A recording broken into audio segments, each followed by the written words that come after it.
Welcome to SAT TV News. I am Alicia George. In our top stories, United Workers' Party to present proposed budget ahead of Wednesday's national budget. The cricket fraternity mourns the death of former national cricketer. From the region, Fly Jamaica says maintenance issues caused flight delays. And internationally, Malaysia Airlines retires flight number, offers full refunds following MH17 crash. And in sports, Kalinago Territory is the 2014 champion of the Prime Minister, Roosevelt Skerrit and Harris Payne 2020 cricket competition. Details of these will follow. Welcome back. On July 22nd, the opposition United Workers' Party, UWP, will present a budget one day ahead of the national budget. This is the first time in Dominica's history that an opposition party will present a budget or budget recommendations prior to that of the current government. Party leader Lennox Linton says this unorthodox move seeks to outline the party's policies and strategic plans as it prepares to go up against the current government. We have been focusing a lot of our attention in the past 6 to 8 months on pointing the way forward for the Dominican economy. We expect that in this fiscal year, 2014-2015, sometime in that year, we will assume the reins of government. And so we want to be clear what our policy prescriptions are, what our strategic intentions are in terms of the economy of Dominica and how we will deal with that from a budgetary point of view. Linton says on Tuesday the UWP will be making a statement of economic policy that will represent their approach in year one of their reign if elected to government. He made it very clear that the intention is not to upstage the Prime Minister, but rather to present an effective system to implement the party's ideas. This is going to be a serious budget, serious proposals based on real numbers that the government system has put together and we are willing to work with. Bear in mind, we have a commitment to run government more efficiently. And so in that bid to run government more efficiently, we'll be looking at areas of wastage, areas of useless spending, and we will be redirecting the monies that have been earmarked in that regard to other more productive areas of government activity. An economic team headed by Dr. Thompson Fontaine will put together the presentation expected to take place at the Arawak House of Culture at 8 p.m. The UWP budget recommendations will be presented by party leader Lennox Linton. The general public is invited to sit in on the presentation. A vehicular accident on Saturday, July 19th, has claimed the life of former national cricketer Gifford Walsh. According to a report by Police Public Relations Officer Inspector John Capon, Gifford was driving vehicle registration number PF465 in a southerly direction on the Makoshri Public Road when his vehicle collided with vehicle registration number PH479, driven by Steve Martin of Bath Estate, which was traveling in the opposite direction. After the impact, Gifford lost control and the vehicle overturned. Walsh, who resided in Stockpalm, died at about 9:30 p.m. He was pronounced dead on the scene by a medical officer.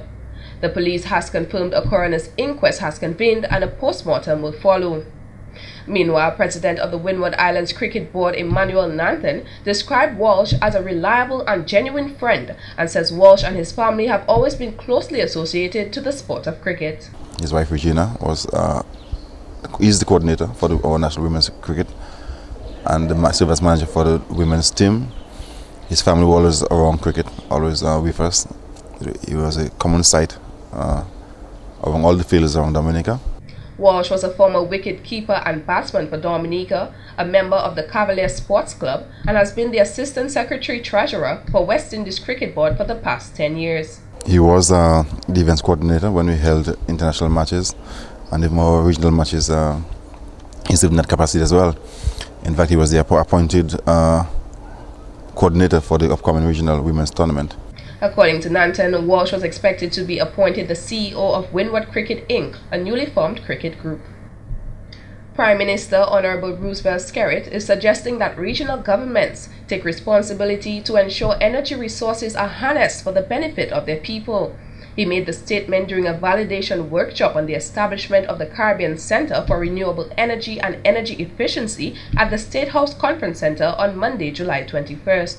According to the Prime Minister, building capacity, resource assessment, and research and development in renewable energy must be at the top of the agenda. The transformation of our energy sector from the dependence on expensive imported fossil fuels to one that is powered by clean sources of renewable energy should be our priority individually and indeed collectively.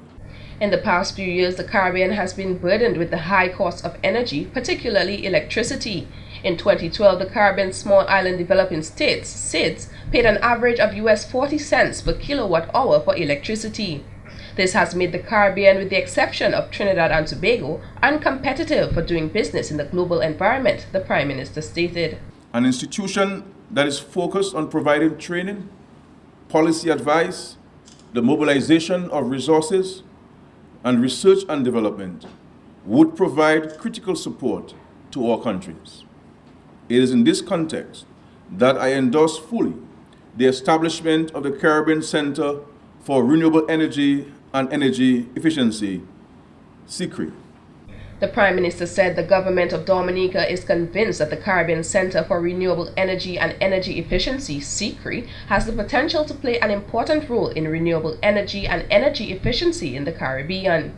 SAT-TV will bring you more on the Renewable Energy Workshop in a subsequent newscast. When we return, more stories. Welcome back.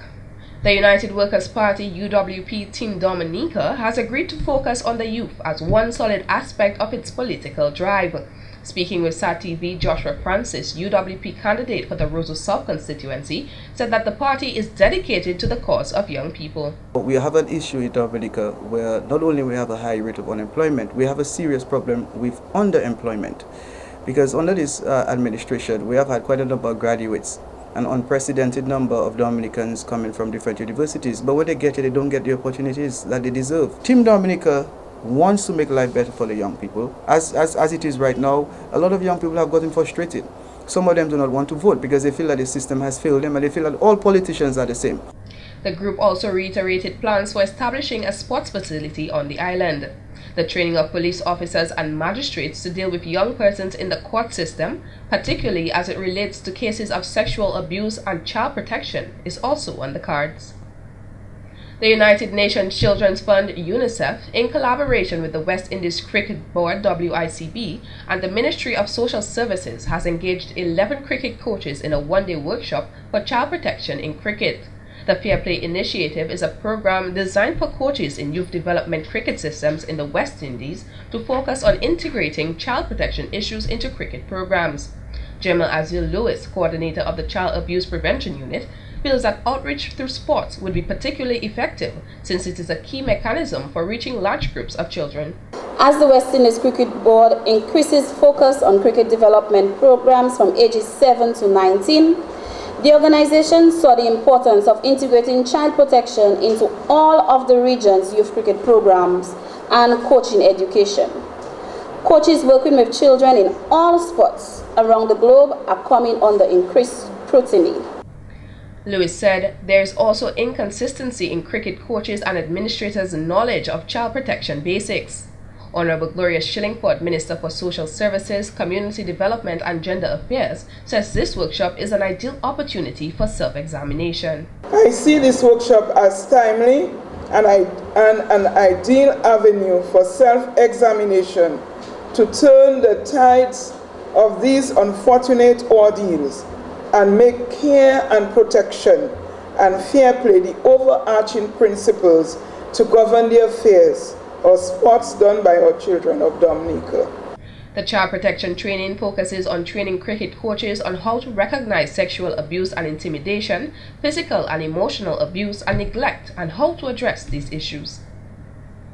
Simon Walsh, main organizer of DieFest, is reporting that this year's event was a success. Walsh said they have seen an increase in the number of people attending the event. However, there was a decrease in the number of groups participating in the canoe races this year. And we think the boat is an integral part of DieFest. Having the Kabuli canoe race is a very, very important part of DieFest, where we support the Kalinago traditions of making the canoes and also getting a good corporate fun day out. So we're always looking, and that's just one idea we'll look at this year. And let's hope next year will be even bigger and better. He commended the public for their participation, highlighting that the activity was incident-free.